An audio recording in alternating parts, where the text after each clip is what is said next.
Hi guys, welcome back to Lost in My Library. My name's Kate. Today I am doing the 10 book challenge. So this is a challenge where you have to pick 10 books that have affected you in some way, good, bad, whatever. You're not supposed to take a whole lot of time to choose these books. Yeah, I have strong feelings about each and every single one of them.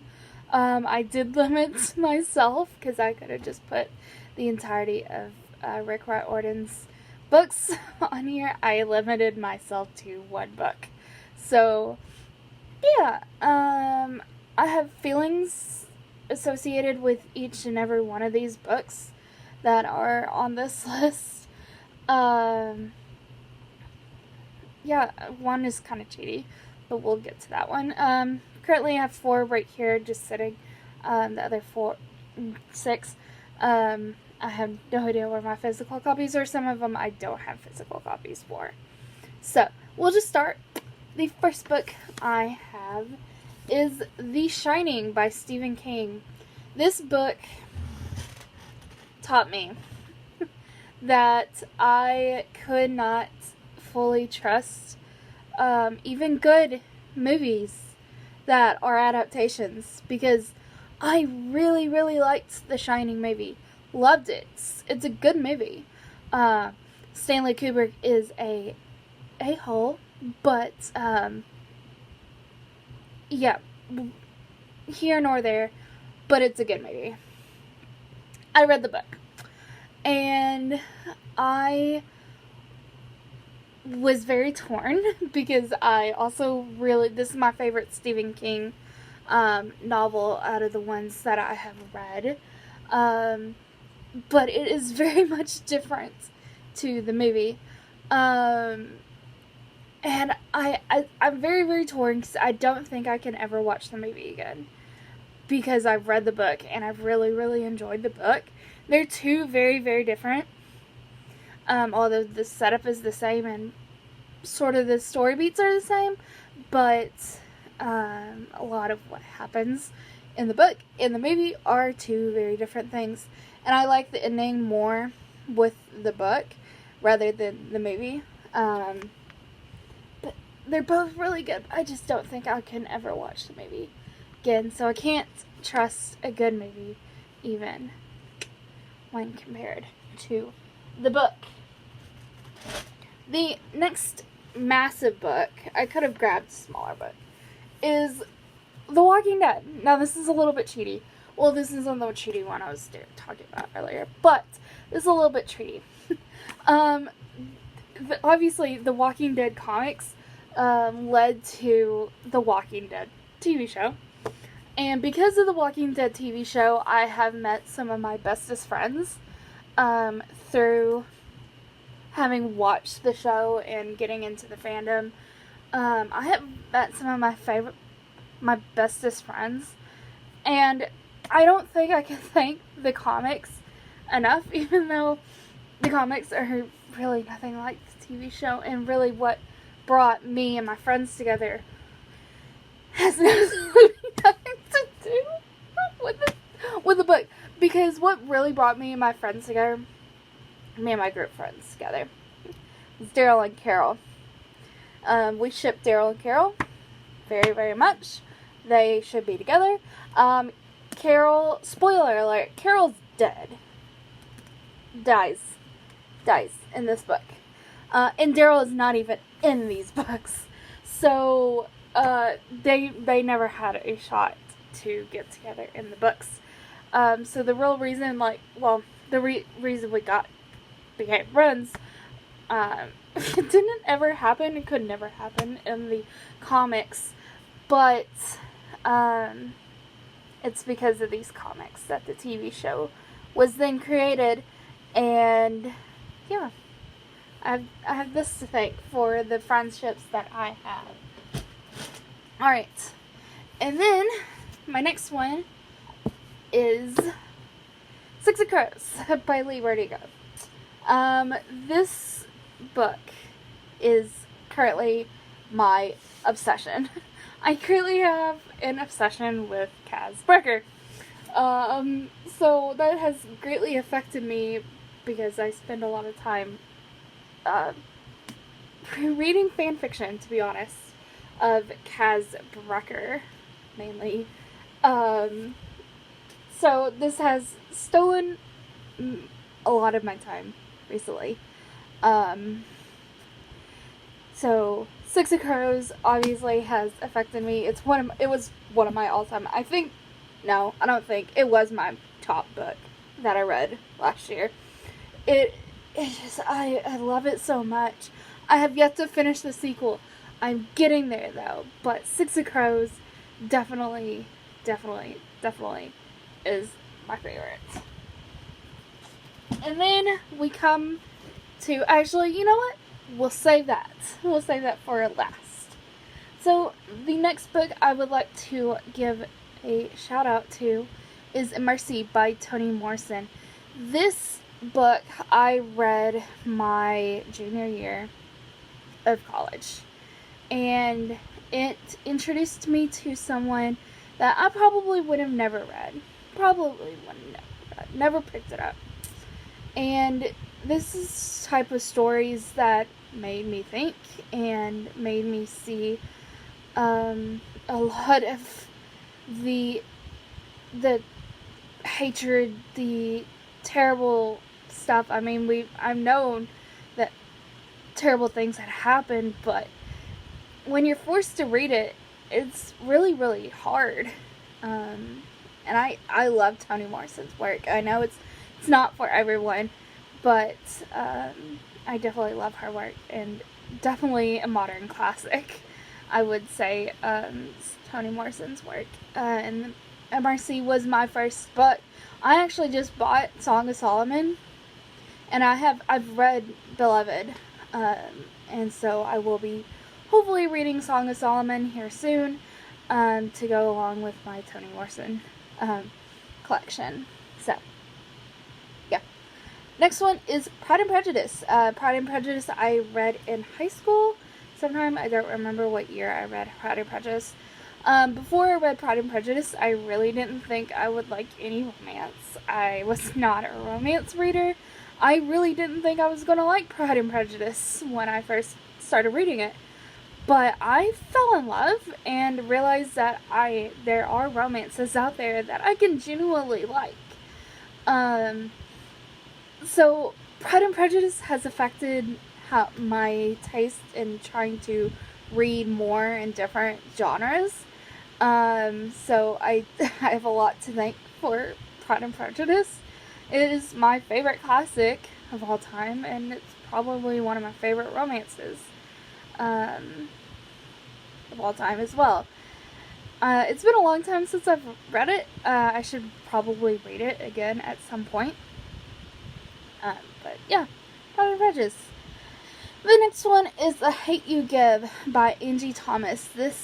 I read this book at the beginning of the pandemic, and again, kind of harkening back to what I said about Mercy, this book really made me see what the injustice is. I live in the South,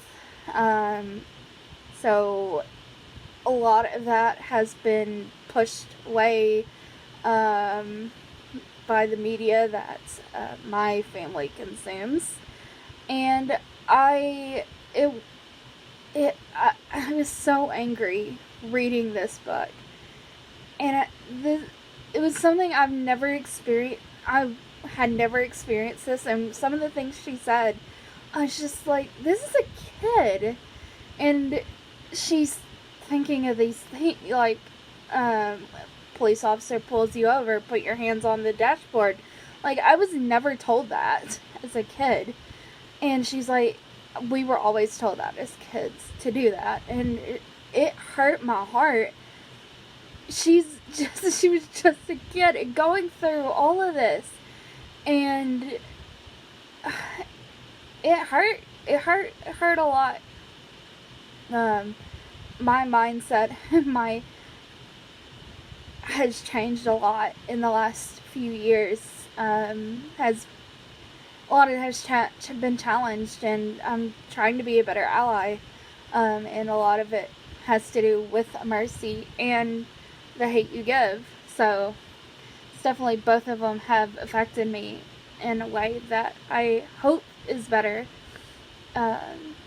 for my friends around. Next one is Elantris by Brandon Sanderson. This was my first adult fantasy novel.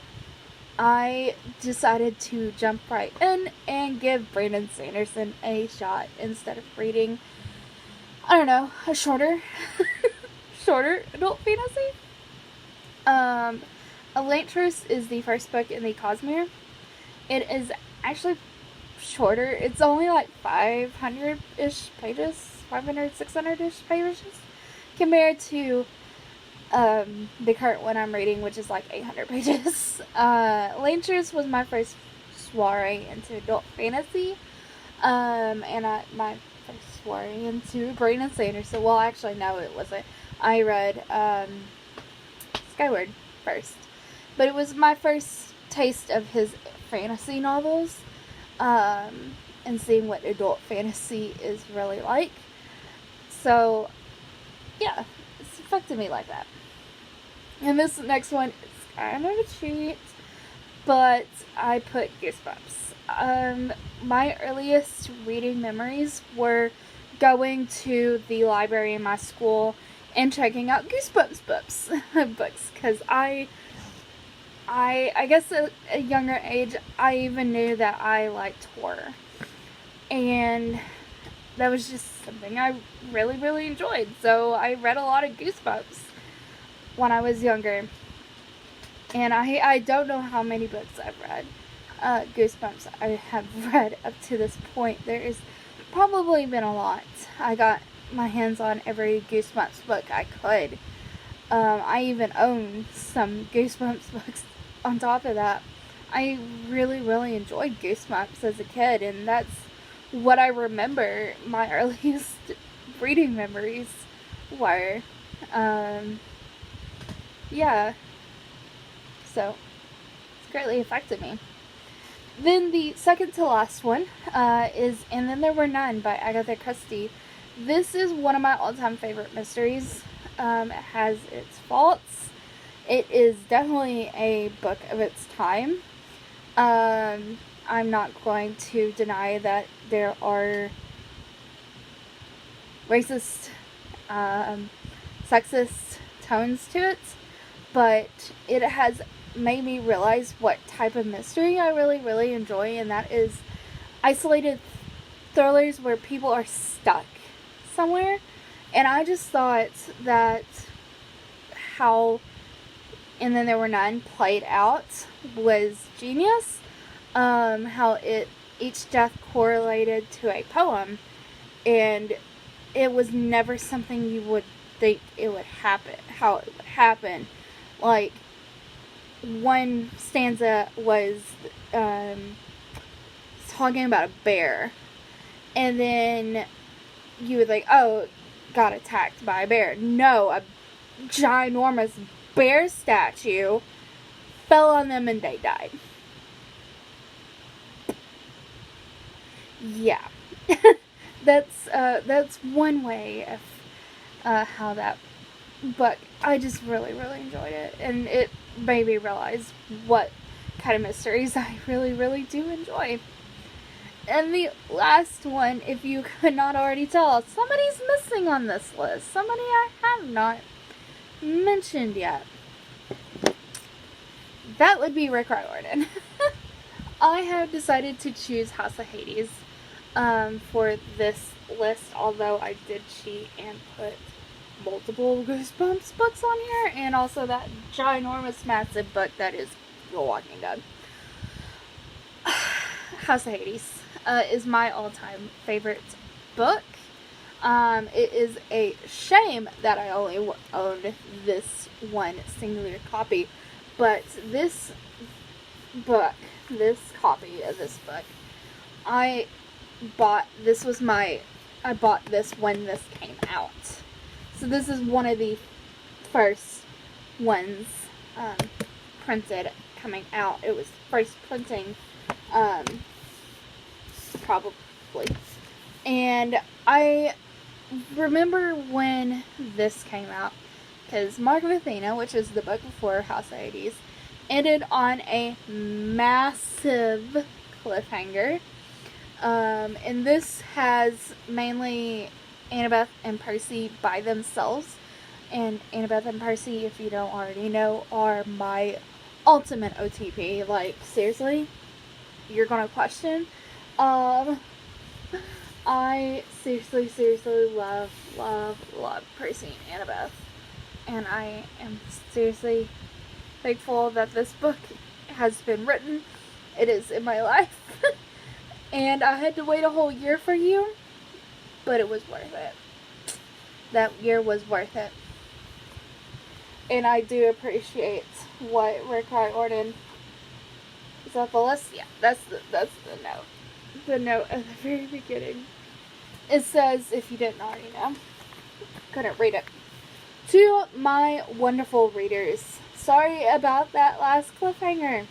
Well, no, not really. Ha ha ha ha ha ha ha ha ha ha. But seriously, I love you guys. My dream one day is to have this copy of House of Hades, sign my original copy. So that is my ultimate dream. I am collecting more signed books by Rick Riordan, but I want to go meet Rick Riordan one day and have him sign this specific copy of House of Hades, because this has been with me since